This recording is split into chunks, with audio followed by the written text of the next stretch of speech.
Hi guys, তোমরা দেখতে পাচ্ছ আমি এখন তালের বড়া করব। দেখো তোমাদেরকে আমি এখন দেখাচ্ছি তালের বড়া।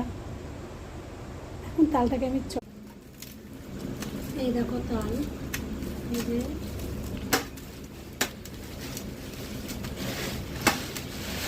এখন ঘষবো এটাকে।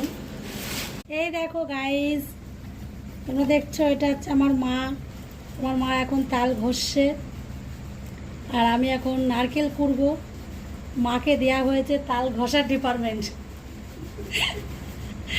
আর তালের বড়াটা ভাজা মাখা আর আমার মেয়ে খাবে, এগুলো সব মার ডিউটি। খাবে আর আমার ডিউটি খালি গুছিয়ে দেওয়া। নারকেল টারকেল কুড়ে এবার একটু গুছিয়ে দেবো, তারপর মা মাখবে, মেখে ভাজবে। দেখো বন্ধু, এখন আমি নারকেল কুড়তে বসে পড়েছি, নারকেল কুড়ছি।